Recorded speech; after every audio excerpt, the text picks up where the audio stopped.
Good morning friends.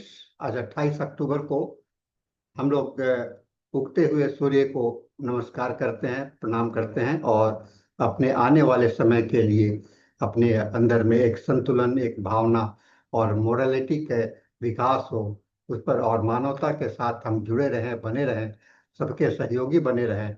इसका हम लोग पुनः अपने अंदर में एक पुनर्स्थापित विश्वास पैदा करते हैं। आइए, आज इस अवसर पर एक रूब्रिक्स हम लोगों का कंटिन्यू रहेगा। हम लोग आज पढ़ेंगे और हम लोग आज इसमें एक रूब्रिक्स देखने जा रहे हैं जहाँ की नैतिकता से जुड़ा हुआ इसमें विषय है, यानी कि नैतिकता का अभाव, यानी कि मोरल फीलिंग वांट्स ऑफ। साथियों, आज के दिन मैं आप सबों का मृदुल प्रणाम करता हूँ, आशीर्वाद देता हूँ। और आइए, आज इस नैतिकता को समझते हुए नैतिकता के अभाव के कारण हमारे जीवन पर क्या प्रभाव पड़ता है और क्लिनिकल एप्लीकेशंस में इस रूब्रिक्स का क्या महत्व होता है, इसे जानने का प्रयास करेंगे। साथियों, ये नैतिक भावना क्या होता है? नैतिकता होता है चेतना, सदाचार और सही गलत का बोध होने वाली भावना। अगर यह भावना ना हो तो आप गलत सही क्या कर रहे हैं, और यह आपके अंदर में पूर्णतः अभाव हो जाता है और आपके अंदर में एक दुराचार का भाव आ जाता है। आप यह नहीं समझते हैं कि क्या अच्छा है, क्या हमारे लिए अच्छा है, क्या दूसरों के लिए अच्छा है। और इस प्रकार यह बहुत ही विस्तृत समस्या हम लोगों के सामने में पैदा हो जाता है। ये इसमें आपको नैतिकता को समझते हुए अभाव को हम लोगों ने देखा। अतः यह रूब्रिक्स एक मानसिक अवस्था को जहाँ दर्शाता है जिसमें कि व्यक्ति में नैतिक संवेदनशीलता का लोप हो जाता है और उसके भीतर अच्छा बुरा, न्याय अन्याय या करुणा और सहानुभूति का भाव नष्ट हो चुका होता है। और यह मोरल शब्द जो है सो मोरलिस से आया है, यह लैटिन वर्ड है जिसका अर्थ होता है रीति रिवाज या आचरण। यानी कि आपका समाज में क्या रीति है, कल्चरल है, क्या आपका रिलीजन है, क्या आपका रिचुअल्स है, आपका क्या सामाजिक आचार संघात है, उससे रिलेटेड है। हर एक समाज के अपने अपने आचार संहिता होते हैं, किसके साथ में कैसे बात करना है, किसके साथ में कैसे आचरण करना है। तो ये मोरालिटी के अंदर में आता है। तो ये व्यक्तिगत नहीं, ये सामाजिक रूप से हमें जोड़ता है। और ये शब्द जो है सो मोरलिस्ट जो है सो मूल शब्द मोस से आया है और मोरिस का है, इसका मतलब होता है आचार रीति। और फीलिंग्स जो है सो अंग्रेजी वर्ड है फिलेन, जिसका अर्थ होता है स्पर्श, महसूस करना, अनुभव करना। अगर दोनों शब्दों को मिला दें तो मोरल फीलिंग का अर्थ हुआ नैतिक चेतना की भावनात्मक अनुभूति, और वह स्वर अंतर में हमें सही या गलत, अन्याय और अन्याय तथा सदाचार और दुर्व्यवहार में भेद करना सिखाता है। इस प्रकार मोरल फीलिंग वांट ऑफ केवल अनैतिक व्यवहार को नहीं बल्कि उस भावनात्मक शून्यता को दर्शाता है जहां नैतिक सिद्धांतों का उल्लंघन भी व्यक्ति के भीतर किसी प्रकार का ग्लानि, लज्जा या पश्चाताप उत्पन्न नहीं करता है। यह रूब्रिक्स अंततः अंतर किरण की निष्क्रियता का प्रतीक होता है, प्रतिनिधित्व करता है जहां नैतिक संवेदना ही नष्ट हो गया हो। होम्योपैथिक साहित्य में माइंड चैप्टर के अंदर में रूब्रिक्स में मानव के मानसिक, भावनात्मक और नैतिक विकारों को विविध रूप में देखा जाता है और दिखलाई पड़ता है। इसमें मोरल फीलिंग वांट ऑफ एक विशिष्ट स्थान रखता है क्योंकि यह केवल भावनात्मक या भौतिक नहीं बल्कि मानव चरित्र के नैतिक मूलाधार को छूता है। ऐसे रोगी अमूमन अनीतिपूर्ण या असामाजिक आचरण, पश्चाताप का अभाव, सहानुभूति की कमी और नैतिक नियमों के प्रति उदासीनता प्रदर्शित करते हैं। वे छल, धोखा, निर्दयता या अपमानजनक व्यवहार को बिना अपराध बोध के करते हैं, जैसे उनके अंतर आत्मा ही मौन हो गया हो या अंतर आत्मा शून्य हो गया हो। होम्योपैथी दृष्टि से यह स्थिति उस अवस्था में प्रतीक होता है जहाँ की हमारी जीवनी शक्ति जो है का विकार केवल भावना और बुद्धि नहीं बल्कि नैतिक जीवन स्तर को भी प्रभावित कर देता है। हमारा भावना, हमारे अंदर में भावनाएं होती है, हमारी बुद्धि होती है, और उसके साथ में जुड़ा हुआ होता है हमारा नैतिक जीवन। तो ये जो भावना बुद्धि को भी बताता है कि आपकी भावना कैसी है, आपकी बुद्धि कैसी है, और आप उसके ये नैतिकता के माध्यम से प्रकट होता है। डॉक्टर हेनीमैन ने ऑर्गेनन ऑफ मेडिसिन के पॉइंट नंबर 210 से 213 में स्पष्ट किया है कि मानसिक और नैतिक विकार क्रॉनिक रोग की सबसे सूक्ष्म और गहरी अभिव्यक्ति होती है, और मोरल फीलिंग वांट ऑफ वह अवस्था है जहां व्यक्ति का नैतिक भाव भी मूलतः विकृत हो जाता है। अब इसका ऐतिहासिक परिप्रेक्ष्य में हम लोग इसको देखें, नैतिक पतन या नैतिक संवेदना के अभाव का उल्लेख चिकित्सा और दर्शन के इतिहास में लंबे समय से मिलता है। 19वीं शताब्दी के मनोचिकित्सक जेम्स काउंट प्रिचर्ड ने एक ऐसे विकार को मोरल जड़ इंसैनिटी कहा, अर्थात मानसिक बीमारी जिसमें बुद्धि सामान्य रहती है परंतु नैतिकता चेतना विकृत हो जाता है। और होम्योपैथिक रिपर्टरी में इसमें कई एक रूप में प्रकट हुआ। केंट रिपर्टरी में यह rubrics moral feeling want of से मिलता है, जिसमें प्रमुख औषधियां हैं एनाकार्डियम, ऑरम, ब्यूफो, साइमस, lachesis, nux vomica, veratrum. Boenninghausen therapeutic pocket books में यह पूरे शब्द के साथ तो नहीं मिलता है, लेकिन इसके भावना समानांतर भाव वाले रूब्रिक्स होते हैं, जैसे cruelty, remorse, want of, hard heartedness और मैलिशियसनेस। सिंथेटिक या सिंथेसिस रिपर्टरी में इसे विस्तृत रूप में indifferences to moral obligations, immorality, deceitful, lying dispositions और परवर्सन मोरल आदि के रूप में पाया जाता है। इस प्रकार यह रूब्रिक्स नैतिक संवेदनशीलता, मोरल एनेस्थेसिया स्थिति को इंगित करता है जहां अंतःकरण अपनी नियंत्रक भूमि को खो चुका होता है। साइकोलॉजिकल फीचर्स अगर हम लोग देखें तो मनोविज्ञान के दृष्टिकोण से मोरल फीलिंग का अर्थ हुआ अंतःकरण की रचना या विकास का भाव, यानी कि आपका इंटरनल जो माइंड है उसका रचना क्या है, किस प्रकार का है या है ही नहीं, है ना। फ्रायड ने मनोविश्लेषण सिद्धांत की अवस्था में इसे सुपर ईगो यानी कि अंतरात्मा या नैतिक चेतना की दुर्बलता या अनुपस्थिति से मेल खाती है। ऐसे व्यक्ति में कुछ ऐसी प्रवृत्तियां देखी जा सकती हैं जैसे अपराध या हानि पहुंचाने के बाद भी ग्लानि या पश्चाताप नहीं होता है, सहानुभूति के और करुणा इसमें करीब एकदम ही नहीं होता है, छल कपट और दूसरों का शोषण बिना भावनात्मक प्रतिक्रिया के करते हैं और दूसरों के दुख में आनंद लेते हैं, भावनात्मक शीतलता, झूठी मोहकता या स्वार्थपूर्ण संबंध होता है, गलत काम के प्रति तर्क प्रस्तुत करना और उसे स्मार्ट करके ही ठहराते हैं। यह स्थिति मनुष्य की इच्छा शक्ति के विकार का परिचायक है, जहाँ प्राण बल भी दिशा विकृत होकर आत्महित और वासना के अधीन हो जाता है। क्लिनिकल अभिव्यक्ति हम लोग देखें इसमें स्तर पर उन रोगियों में दिखलाई पड़ता है जिसमें नैतिक नियंत्रण अभाव और अनैतिक व्यवहार के प्रति उदासीनता हो जाती है।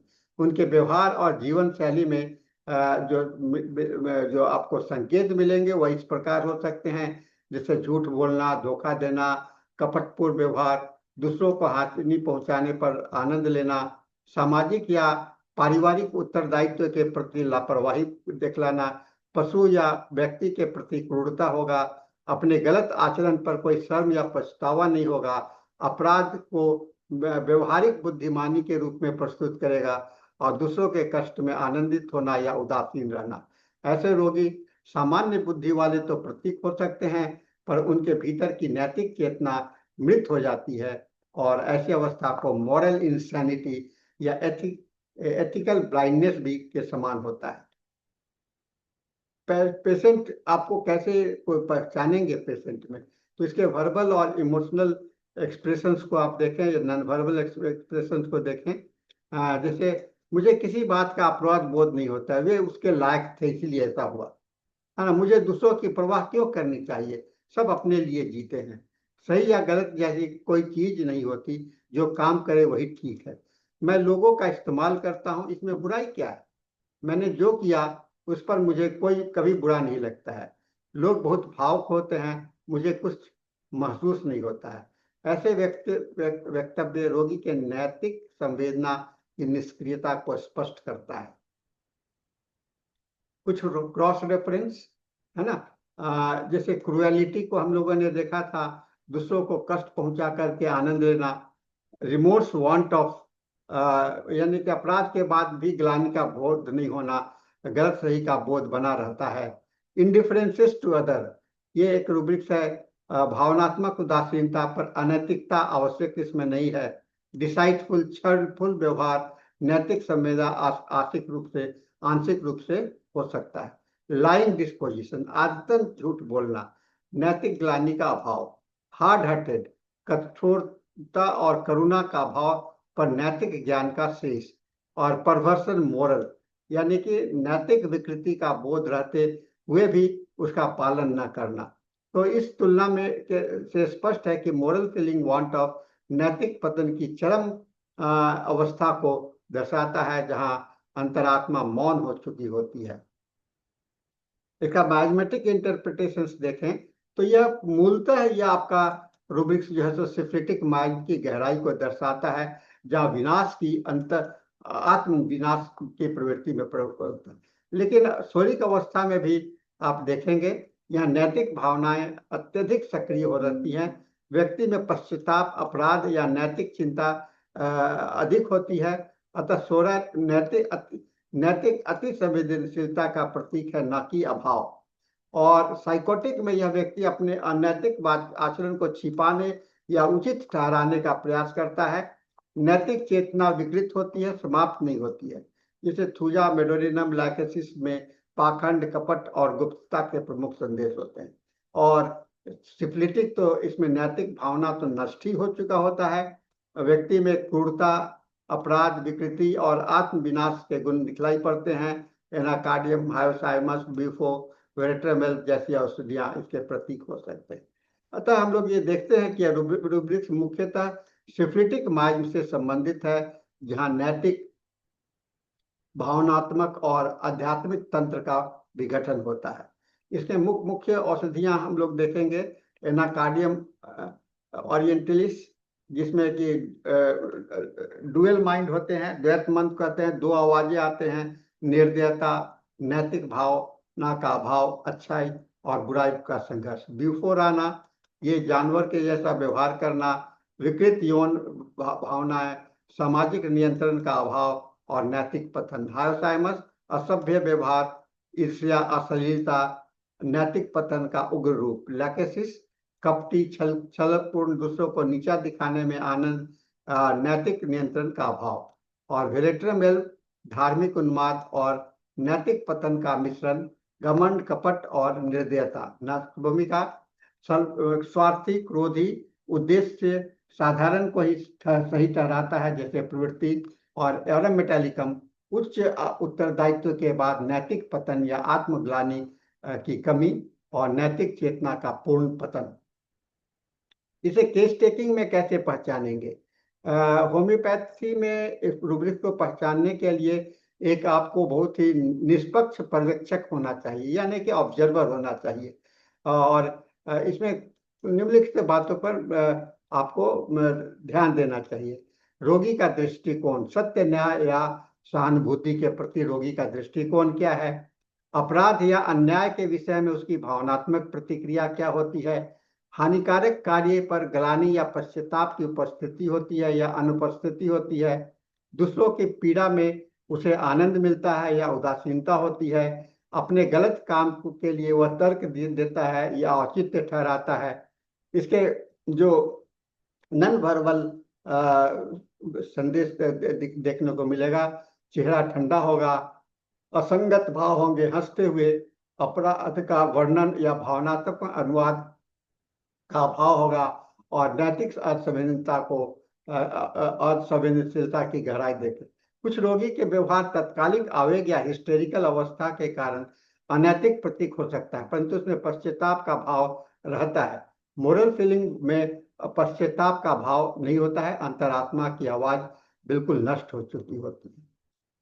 इसका तो कंपैरेटिव स्टडी करते हैं। रिमोर्स वांट ऑफ, यानी कि अपराध बोध का अभाव हो रहता है, पर नैतिक और पर सही गलत की समझ बनी रहती है ना। और मोरल फीलिंग में नैतिक संवेदना, मूल भाव, सही गलत के भावनात्मक रुचि नहीं रहता है।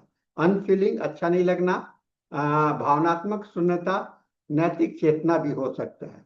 हार्ड हार्टेड, ये हार्ड हार्टेड जो होता है कठोरता और के साथ में नैतिक मान्यता का बोध होता है। और इंडिफरेंसेस टू अदर, सहानुभूति का अभाव पर नैतिक पतन आवश्यक नहीं है। इस प्रकार मोरल फीलिंग वांट ऑफ नैतिक और भावनात्मक दोनों स्तर में गहन विघटन का संकेत है। और इसका जो हम लोग दार्शनिक परिप्रेक्ष्य में देखें तो नैतिकता मानव विकास की आत्मा है। यह बुद्धि और आत्मा के बीच पुल का काम करती है। जब नैतिक भावना नष्ट हो जाता है तो रोगी केवल मनोवैज्ञानिक बल्कि नहीं बल्कि आध्यात्मिक विकृति बन जाता है। हैनीमैन के अनुसार ये वाइटल फोर्स की आध्यात्मिक विकृति है और यहाँ यह विकृति सीधे मोरल स्पिरिट से पर प्रहार करती है। ऐसे रोगी अपने दैवी तत्व से कटे हुए प्रतीत होते हैं, केवल स्वार्थ, वासना और आत्म केंद्रित के अधीन होते हैं। होम्योपैथी के उपचार से इसे हम लोग सिमिलिमम के माध्यम से इसमें पश्चाताप, अनुभूति, सहानुभूति और उत्तरदायित्व को रिस्टैब्लिश कर सकते हैं। इसका आज अंत में हम लोग इसको ये देखेंगे, कहना चाहूंगा कि मानव चेतना की नैतिक जड़ें ही सूख जाती है, उसे हम लोग मॉरल फीलिंग वांट ऑफ कहते हैं। यह केवल व्यवहारिक अनैतिकता नहीं बल्कि आत्मा के स्तर पर नैतिक विकृति का द्योतक है। यह रोग केवल शरीर मन तक सीमित नहीं रहता है बल्कि इसके व्यवहार में मानवीयता या करुणा पर भी प्रश्न लग जाता है। ऐसे रोगी छल, निर्दयता और पाखंड के विभिन्न रूप को विकृत प्रकट होते हैं। होम्योपैथी के केस टेकिंग के दौरान इसे पहचान करके आप इसको समझ सकते हैं। यह रूब्रिक्स हमें सिखाता है कि रोग केवल भौतिक या मानसिक नहीं बल्कि नैतिक और आध्यात्मिक असंतुलन भी है। जब ये सही औषधि से यह संतुलन लौटता है तो हम लोग का केवल शरीर ही नहीं बल्कि मानवता, करुण और चेतना भी पुनर्जीवित हो जाता है। इस प्रकार मोरल फीलिंग वांट ऑफ केवल रूब्रिक्स नहीं बल्कि आत्मा के विघटन का दर्पण है, जहां होम्योपैथिक चिकित्सा के माध्यम से अंतरात्मा का पुनर्जागरण ही सबसे बड़ा उपचार बन जाता है। तो इस प्रकार हम लोगों ने देखा साथियों कि किस प्रकार यह moral feeling of want of जो है से हम लोगों के लिए एक महत्वपूर्ण संदेश देता है कि समाज में रहना है तो आपके अंदर में मॉरलिटी, शिष्टाचार, व्यवहार बहुत ही उत्तम होता है। खास करके आप एक चिकित्सक होने के नाते जो समाज के मार्गदर्शक माने जाते हैं उनके लिए तो यह और भी उचित होता है। चिकित्सक अपने अंदर जिस चिकित्सक के अंदर मोरल फीलिंग का अभाव होगा वो कभी भी सफल चिकित्सक नहीं बन सकता है। सफल चिकित्सक का अंदर में एक सहानुभूति है, उसके अंदर में नैतिकता है, उसके अंदर में सिंपैथी है, सारे सद्गुण भरे रहते हैं और वही एक समाज का बहुत बड़ा प्रवर्तक हो सकता है। तो आज के इस संदेश के साथ और इस रूब्रिक्स के साथ हम लोग इस सेशन को समाप्त करेंगे। हम लोग फिर किसी दिन आएंगे तो एक और रूब्रिक्स को लेकर के आएंगे। तब तक के लिए आप सबों को मेरा मृदुल प्रणाम, आशीर्वाद। Thank you very much.